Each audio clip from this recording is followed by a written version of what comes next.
Lois DeWitt, and today I'm going to show you how to draw still life with pencil and just an eraser. I have my still life set up here, and let's begin.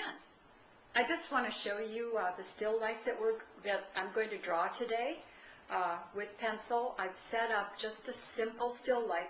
Best to set up something simple.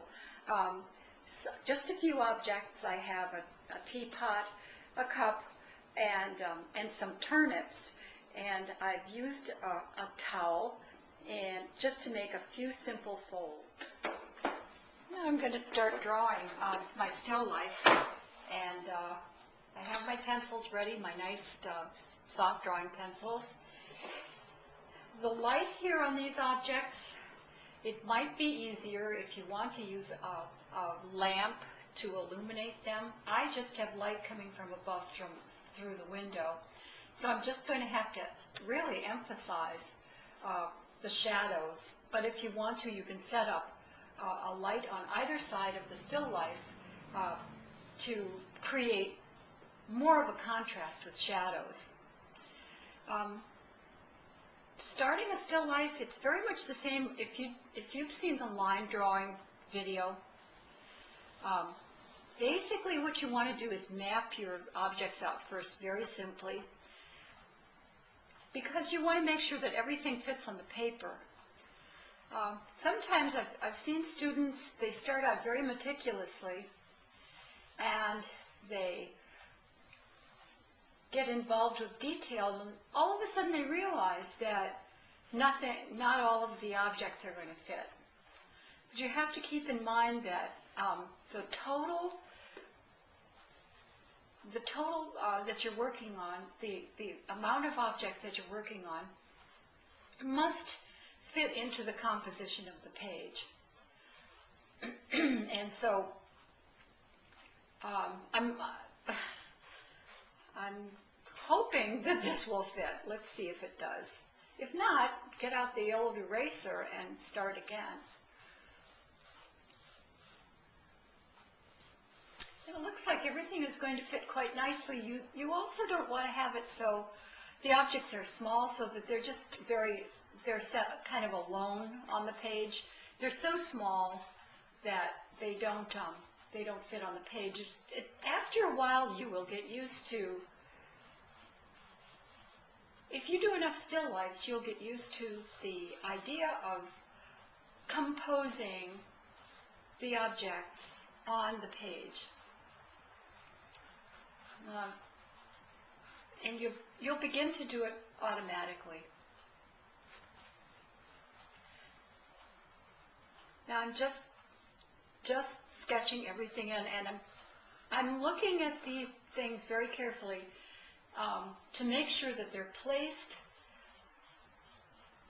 accurately. There is a little technique that you can use. I call it the pencil gauge method. And this is an aid that can help you see the objects in your still life. You can hold the pencil next to the object vertically and horizontally to create a kind of a grid, and then you can see how one object relates to another. The other thing too is, as you develop your drawing skills, you will learn that the objects relate to each other in a very special way. Let's see if I can demonstrate this for you. As I'm looking at these objects right now, and I am self-correcting all the time because I'm still in the mapping out mode, but as I'm looking at this cup and adjusting the shape of it, I'm noticing that right about here on the bottom of the cup, the towel intersects the cup.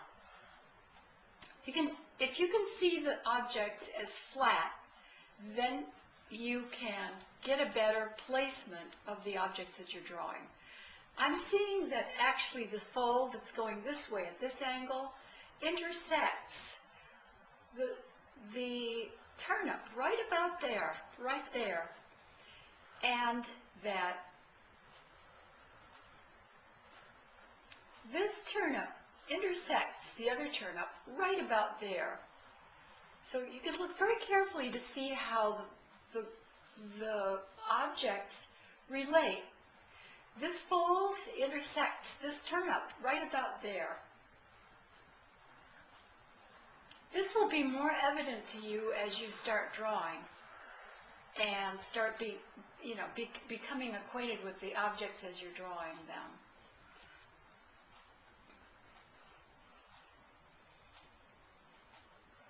All right, I think I've reached the point where everything is mapped out pretty correctly. I think the drapery is fairly correct.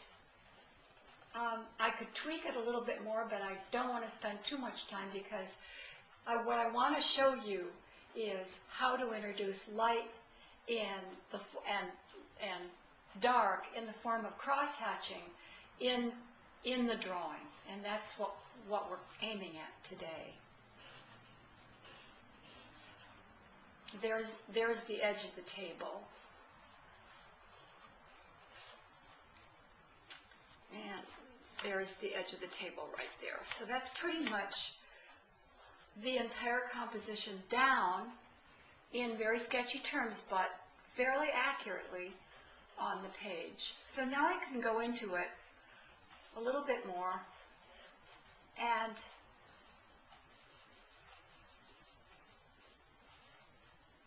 get some of the detail of the objects.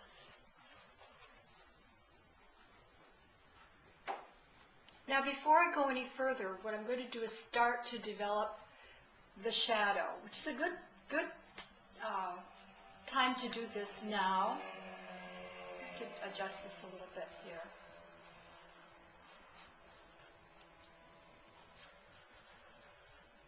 So now what I'm doing is I am concentrating on looking at just the basic pockets of shadow on these objects.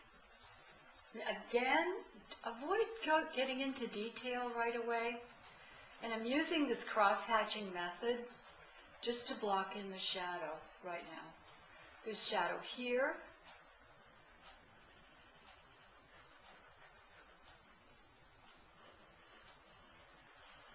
There's shadow in the cup. A lot of shadow in there. There's shadow here.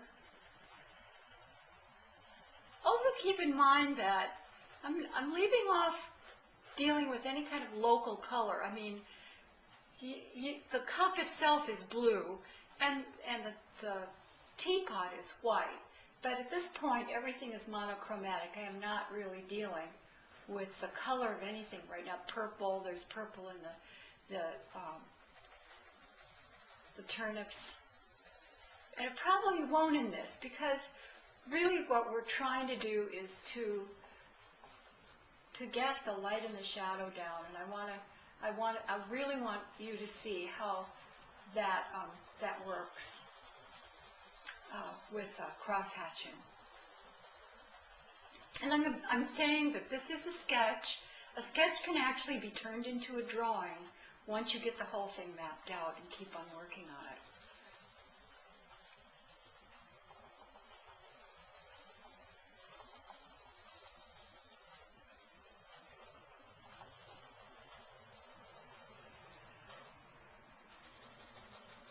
See, there's light hitting this area right here of the teapot. So I'm going to make it dark behind there to emphasize the fact that that's light.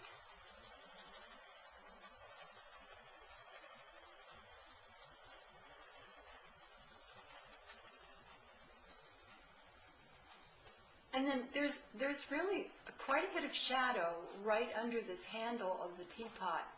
So I'm going to darken it.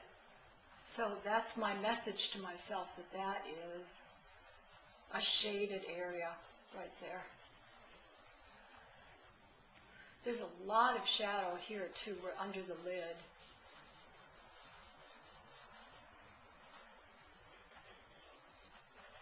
you can see that even in this sort of very sketchy way of doing it, that the volume is beginning to develop. There's shadow here, this little pulled handle on this pot. And there's really quite a bit of shadow here, so I am going to darken it so that I can emphasize the form of the turnips. When you develop your drawing skills, you will begin to realize how shadow emphasizes the volume and how you can use it to produce that volume.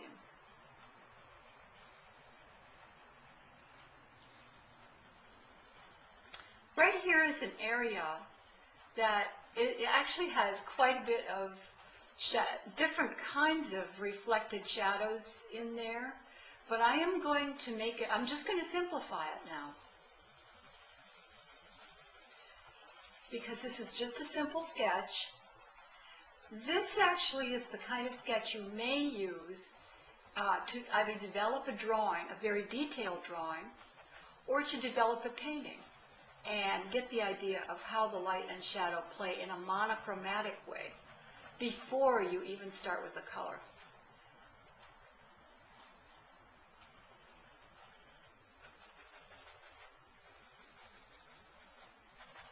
Sometimes when I've done a painting, I've used this method just to define the play of the shapes of the light and shadow, so I can see how the shapes of the color will eventually be.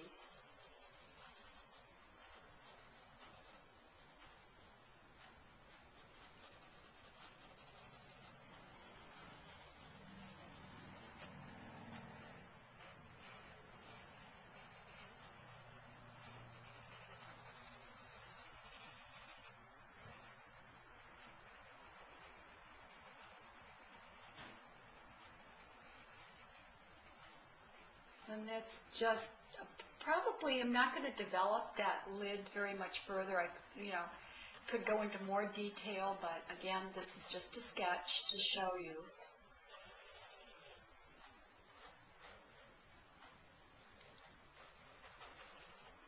And even in this sketchy way, you can see how these volumes are developing.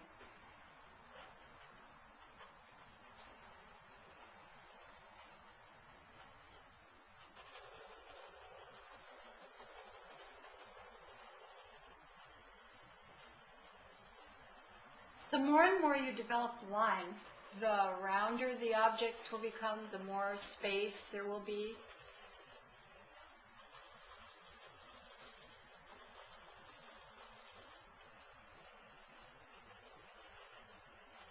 All right, now get into these a little bit.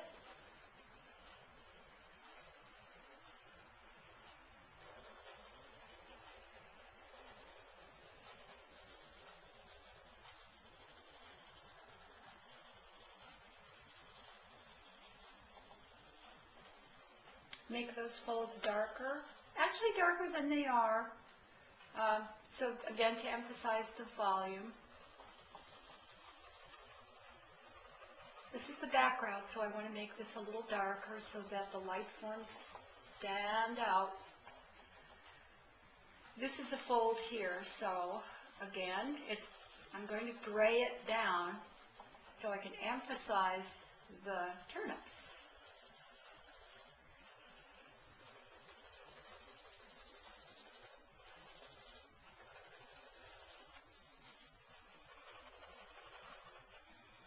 Especially when you're starting out in drawing, if you keep loose like this, you'll learn a lot about volume created by lights and darks. I really emphasize when a person is starting to learn how to draw that they start out with this method.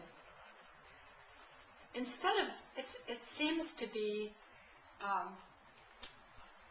kind of almost a natural proclivity for people when they're drawing to want to get into the detail, want to get into the local color and just refining the forms right away. Now, I think it's because they may want to prove to themselves that they're drawing and they're drawing well. But if you can develop your sketching skills, you can then feel more confident about going into detail, knowing that the underpinnings of the drawing are pretty correct. The worst case scenario is to spend a lot of time working on a drawing, developing the shading and the lighting and the details, only to find out when you stand back and look at it that it's not correct. The forms aren't really correct, or they're out of proportion, and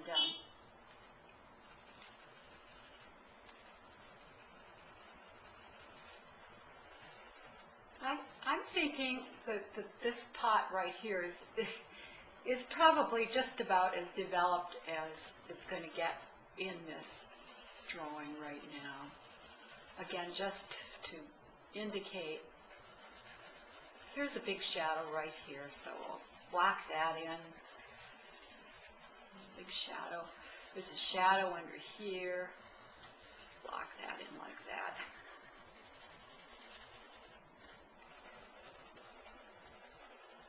The shadow under the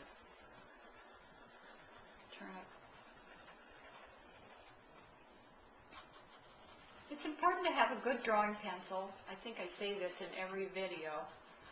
It's important because as you develop a drawing, you will see that if you have a good drawing pencil, you'll be able to bring some tonality into it, some dark areas and light areas. If you have a very hard pencil, the tonality is not going to be as pronounced. A nice soft pencil, which is a soft drawing pencil, will give you the tonality that you need to develop the lights and darks to create the volume.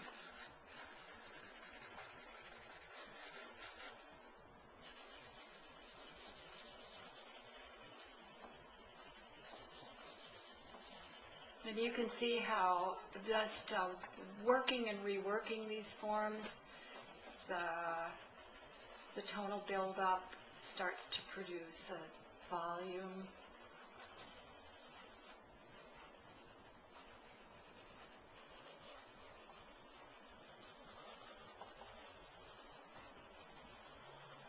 Again, we're not working for a lot of detail, but this is a fairly accurate drawing. It's sketchy, but it gives me a lot of information on what I can do with the still life as far as emphasizing the forms. So if I wanted to do a oil painting from this, I'd probably I'd do a couple sketches like this to get an idea of how the lights and darks play out, so that when I start using color, I'm familiar with how the volumes are, how the lights and darks are.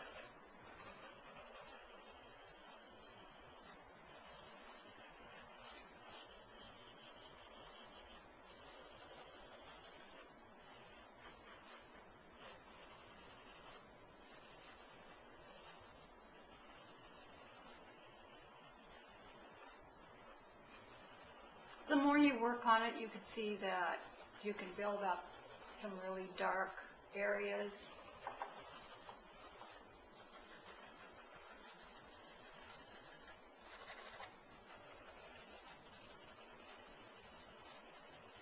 Again, keep it simple.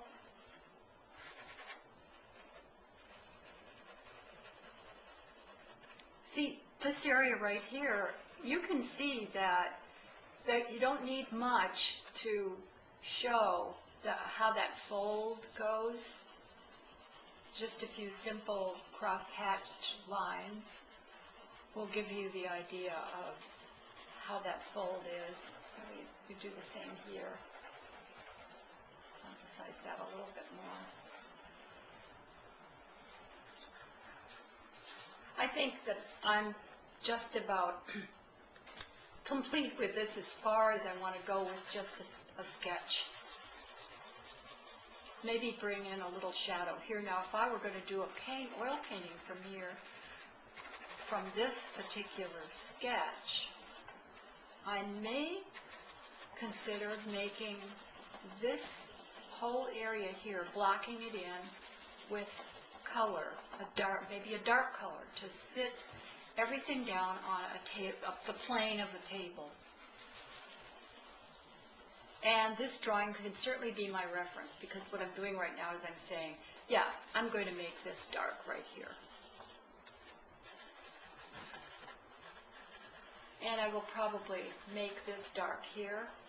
I would probably emphasize this dark fold here.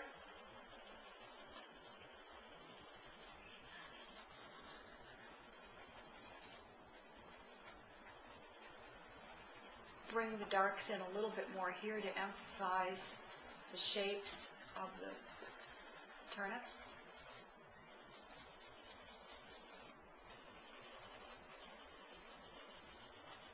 Darken here to emphasize the cylindrical shape of the cup.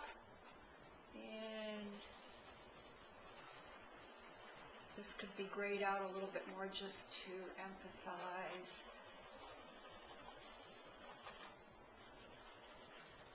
the lid of the teapot. So I could go a little bit further with this, but I think that right now you get a pretty good idea of how you can work loosely with a pencil and block out your forms for a still life, and then start developing the shading by using cross hatching.